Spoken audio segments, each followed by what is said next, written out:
बात होनी है तो पटना में नीतीश कुमार का चुनावी अभियान भी शुरू हो गया है। पटना की सड़कों पर नीतीश कुमार के नए होर्डिंग और पोस्टर लगाए गए। इन होर्डिंग और पोस्टरों में पीएम मोदी की तर्ज पर नीतीश कुमार की ब्रांडिंग भी अभी से शुरू हो गई है। इन होर्डिंग्स पर स्लोगन भी लिखा हुआ है, आगे बढ़ता रहे बिहार, फिर एक बार नीतीश कुमार। ये स्लोगन है जो पोस्टर पटना में चिपकाए गए कि आगे बढ़ता रहे बिहार, फिर एक बार नीतीश कुमार, यानी कि नीतीश कुमार को सीएम के तौर पर प्रोजेक्ट कर रही है पार्टी।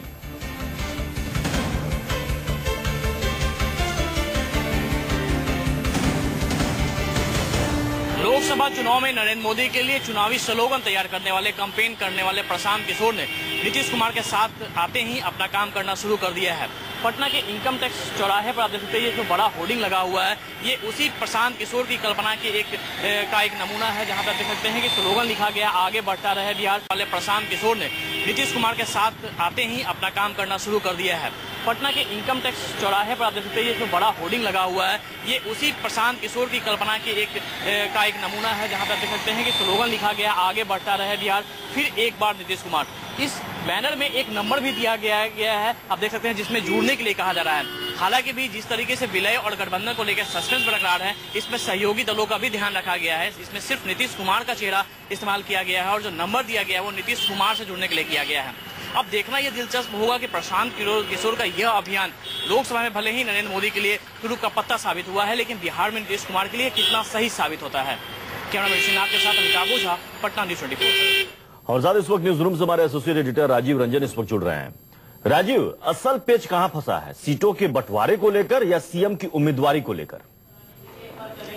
देखिए प्रत्युष, सबसे पहली बात तो ये है कि लालू यादव और नीतीश कुमार पिछले 40-45 सालों से जो राजनीति बिहार की कर रहे हैं, उसमें आधा वक्त इन दोनों ने एक साथ एक पार्टी या एक गठबंधन में राजनीति की है और आधा वक्त एक दूसरे का विरोध करते हुए की है। एक दूसरे की रणनीति, एक दूसरे की चालें लालू और नीतीश खूब समझते हैं। ये प्रधानमंत्री नरेंद्र मोदी का करिश्मा जो लोकसभा में था, उसने विवश किया कि ये लोग एक साथ आए, वोटों के बंटवारे को रोके और बिहार चुनाव में लालू यादव और नीतीश कुमार एक साथ हो जाए। नीतीश कुमार, दिक्कत यह है कि नीतीश कुमार मुख्यमंत्री पद के लिए किसी उम्मीदवार को अपने इस तरह की उनकी पार्टी का भी है, जितने सालों से वो मुख्यमंत्री हैं, उस पर कोई समझौता नहीं चाहते। दूसरी बात, ज्यादा सीटें चाहते हैं। पहले विलय की बात हुई थी, अब विलय हो नहीं सकता, ये क्लियर है। तो इस पूरे, और नीतीश कुमार ये भी चाहते हैं कि जो भी स्थितियां हैं वो जल्दी से जल्दी क्लियर हो, जल्दी स्पष्टता आए। लालू यादव इसको चुनाव तक लिंगर ऑन करना चाहते हैं। मुलायम सिंह यादव लालू यादव के समधी हैं, उनकी बातों को ज्यादा तवज्जो देते हैं। नीतीश कुमार बार बार मुलायम सिंह से कहते हैं जो कुछ भी कहना है इसका ऐलान पहले किया जाए, जल्दी किया जाए।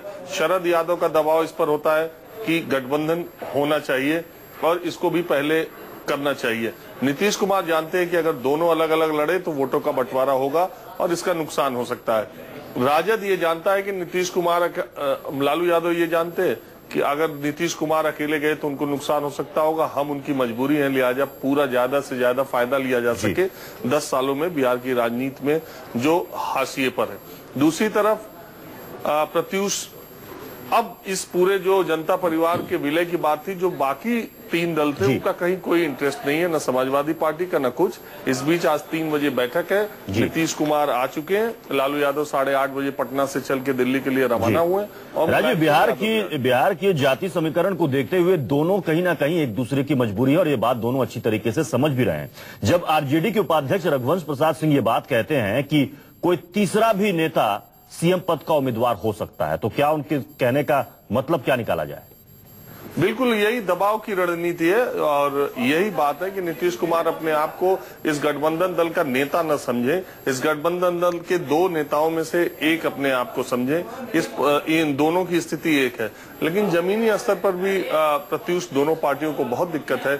पिछले 10 सालों में दोनों एक दूसरे के खिलाफ लड़ते रहे, हर जगह पर जमीनी कार्यकर्ता लड़ते रहे। तो गठबंधन, सीटों का बंटवारा, वोटों का शिफ्ट, ये सब चीज कैसे हो पाएगी, इसीलिए नीतीश कुमार चाहते हैं कि अभी 4 महीने चुनाव है, उसके पहले चीजें क्लियर हो जाए।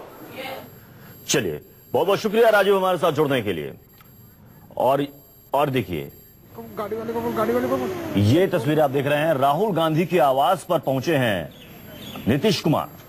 मुलाकात करने के लिए राहुल गांधी से, कांग्रेस उपाध्यक्ष राहुल गांधी से मुलाकात होनी है बिहार के मुख्यमंत्री नीतीश कुमार की। नीतीश कुमार दिल्ली में है, क्योंकि आज उनकी 3 बजे बैठक भी है, जहां पर आरजेडी अध्यक्ष लालू यादव भी होंगे और मुलायम सिंह यादव के आवास पर यह बैठक है। लेकिन उससे पहले नीतीश कुमार पहुंचे हैं राहुल गांधी से मिलने के लिए, कांग्रेस उपाध्यक्ष से, क्योंकि कांग्रेस भी काफी नजदीकी से देख रही है कि आखिर ये क्या इन लोगों के बीच में समझौता होता है। कांग्रेस पहले ही कह चुकी है कि नीतीश कुमार के नेतृत्व में चुनाव लड़ने में कांग्रेस को कोई दिक्कत नहीं है, और कांग्रेस भी चाहती कि जल्द से जल्द आरजेडी और जेडीयू दोनों मिलकर जो सीटों का जो ये पेच फंसा हुआ है उसको जल्द से जल्द सुलझा लें। कांग्रेस भी बहुत ही करीबी नजर बनाए हुए है आज की इस बैठक पर, और उस 3 बजे जो मुलायम सिंह यादव के आवास पर बैठक होने वाली है, उस बैठक से पहले नीतीश कुमार राहुल गांधी से मिलने के लिए पहुंचे हैं। कल रात ही नीतीश कुमार और लालू यादव दोनों ही रात दिल्ली पहुंच चुके हैं। हमारे साथ राजीव रंजन लगातार बने हुए हैं।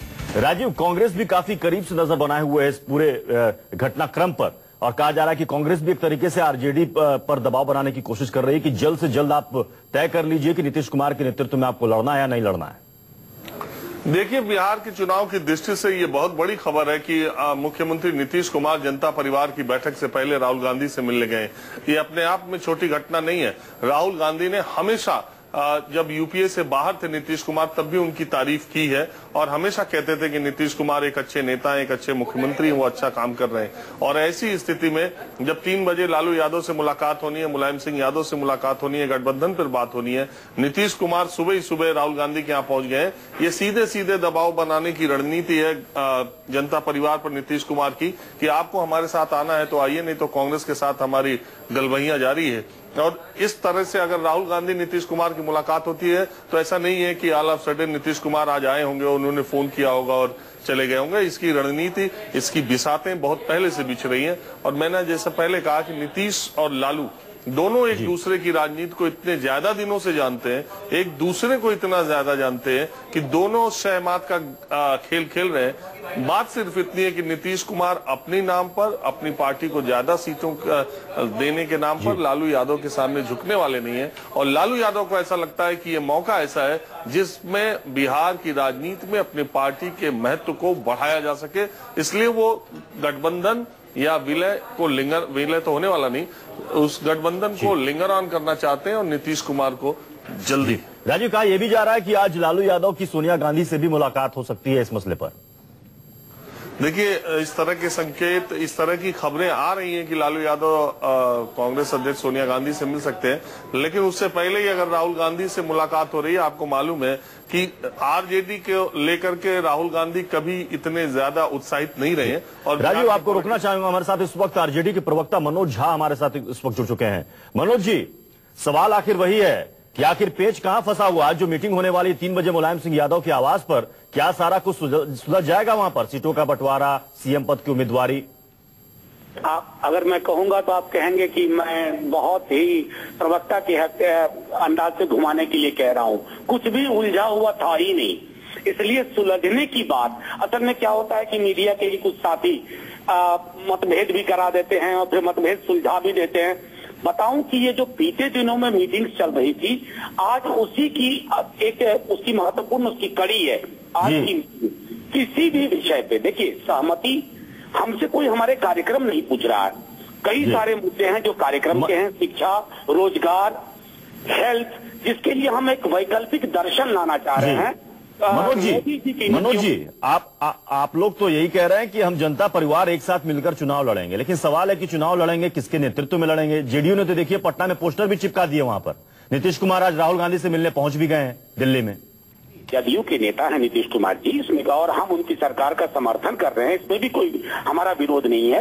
लेकिन जो चीजें एक विलय या गठबंधन की प्रक्रिया में जिन चीजों पे चर्चा हो रही है, वो महत्वपूर्ण विषय है, उसमें कहीं कोई मतभेद नहीं है। यानी कि मुख्यमंत्री कौन होगा, ये विषय बहुत ज्यादा महत्वपूर्ण नहीं है।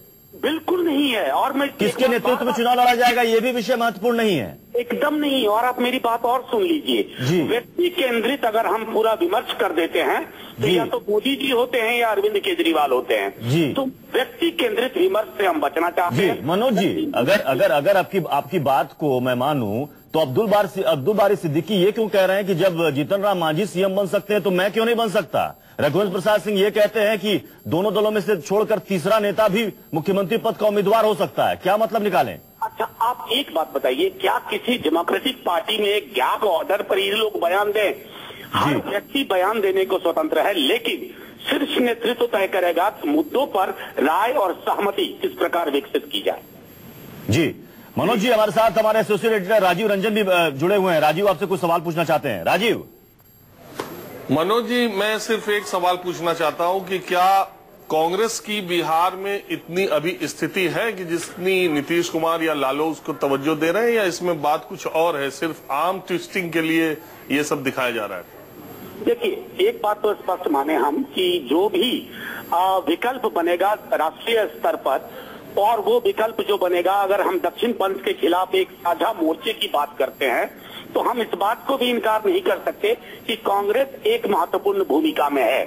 और खास करके राहुल जी जिस प्रकार इन दिनों आर्टिकुलेट कर रहे हैं, उसमें कहीं न कहीं ये दर्शन झलकता है कि वो बैक टू नेहरू वाली पॉलिटिक्स में जाना चाहते हैं। और मैं समझता हूं कि आगामी वर्षों में समाजवाद की धुरी पे ही, और 21वीं सदी के समाजवाद की धुरी पर मोर्चे बनेंगे, गठबंधन होंगे, और जो भाजपा नीतियां हैं उसके खिलाफ उनको शिकस्त दी जाएगी। इसलिए कांग्रेस की भूमिका तो है ही। और कांग्रेस तो कह ही रही है कि आरजेडी क्लियर कर दे, कांग्रेस को कोई दिक्कत नहीं है नीतीश कुमार के नेतृत्व में चुनाव लड़ने में। मैं आपको स्पष्ट कहूं और पूरे पुख्ता यकीन के साथ कहता हूं कि ये सारी चीजें कहीं न कहीं से किसी एक व्यक्ति के बयान से, कहीं कोई सेंट्रल बयान नहीं आया, केंद्रीय बयान नहीं आया। हाँ, चूंकि प्रक्रिया चल रही है तो हर व्यक्ति अपने अपने हिसाब से इंटरप्रिटेशन कर रहा है, लेकिन 48 से 72 घंटे के अंदर स्थितियां साफ हो जाएंगी। हमारे लिए मोर्चा और गठबंधन और उसकी नीतियां महत्वपूर्ण है, नेतृत्व सीट महत्वपूर्ण विषय नहीं है। मनोज जी, आपने कहा 48 घंटे से लेकर 72 घंटे, यानी कि 3 दिनों में सारी तस्वीर साफ हो जाएगी। सीटों का बंटवारा, सीएम पद की उम्मीदवारी, किसके नेतृत्व में चुनाव लड़ना है, सब कुछ साफ हो जाएगा। सबसे महत्वपूर्ण हमारे लिए गठबंधन, मैं बार बार कह रहा हूं, व्यक्ति केंद्रित विमर्श ला करके हमने इस मुल्क में एक व्यक्ति के हाथ में सर्वाधिकार दे दिए हैं, चाहे दिल्ली के केजरीवाल जी हो या नरेंद्र मोदी हो। उससे डेमोक्रेटिक संस्थाएं नुकसान उनको पहुंचता है। हम उससे बचना चाहते हैं, एक साझा गठबंधन और एक साझा कार्यक्रम लेकर जनता के बीच। यानी कि व्यक्ति केंद्रित राजनीति से अलग हटकर आप चलना चाहते हैं। तो इस आधार पर तो नीतीश कुमार के नेतृत्व में शायद आरजेडी चुनाव ना लड़े या फिर पहले उम्मीदवारी ना घोषित करे, ये भी हो सकता है। ये बिल्कुल मैंने नहीं कहा। यही दिक्कत होती है, आप लोग बहुत इंटेलिजेंट लोग हैं। हमारा सिर्फ ये कहना था कि हमारे लिए प्रोग्राम महत्वपूर्ण है, कार्यक्रम महत्वपूर्ण है। अभी तो उनकी सरकार को हम समर्थन दे ही रहे हैं, कहाँ कौन सा मतभेद है। और मनोज जी, जब आपने यहाँ पर व्यक्ति केंद्रित की बात की तो पटना में जो पोस्टर चिपकाए गए हैं नीतीश कुमार के, वो तो इसी ओर इशारा कर रहा है ना। वो एक धारा है, उस धारा से मैं इनकार कैसे कर सकता हूँ। अच्छा, वो एक धारा है, लेकिन सबसे बड़ी धारा ये है कि गठबंधन करना है।